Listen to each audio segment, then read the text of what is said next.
بسم الله الرحمن الرحيم عن بريدة رضي الله تعالى عنه قال قال رسول الله صلى الله تعالى عليه وسلم في الحديث اتخذه من ورق ولا تتمه مثقالا رواہ ابو داود۔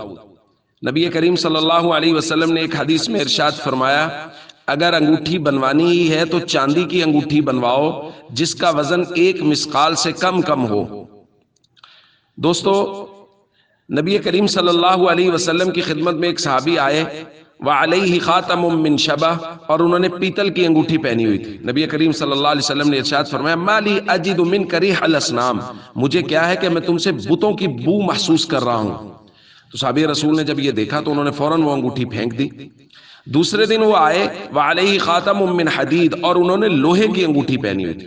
حضور علیہ الصلوۃ والسلام نے ارشاد فرمایا، مالی ارا علیک حلیۃ اہل النار، کیا ہے کہ میں تمہارے اوپر جہنمیوں کا زیور دیکھ رہا ہوں۔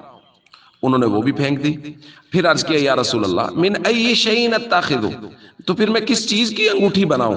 تو حضور نے فرمایا، چاندی کی انگوٹھی بنا لو، لیکن یہ ذہن میں رکھنا کہ اس کا وزن ایک مثقال بھی پورا نہیں ہونا چاہیے، اس سے کم رکھنا۔ اور ایک مثقال کا وزن 4.5 ماشا چاندی بنتا ہے۔ 4.5 ماشا چاندی سے زیادہ کی انگوٹھی پہننا مرد کے لیے جائز نہیں ہے۔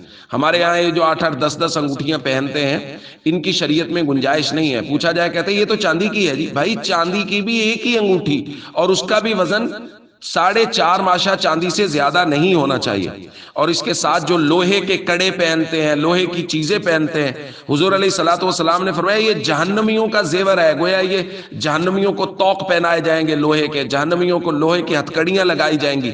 تو اس لیے لوہے کی تو گویا انگوٹھی کی اجازت نہیں دی گئی، اور جو لوگ لوہے کے کڑے پہنتے ہیں اور مختلف چیزیں، ان کی تو شرعاً قطعاً اجازت نہیں ہے۔ اس لیے ہم سب کو اس بات کا بہت خیال کرنا چاہیے، جس انگوٹھی کی اجازت ہے وہ چاندی کی ہے، اور صرف ایک ہے جس کا وزن 4 ماشا سے کم ہو، اور لوہے کی کوئی بھی چیز پہننا مرد کے لیے جائز نہیں ہے۔ السلام علیکم ورحمۃ اللہ وبرکاتہ۔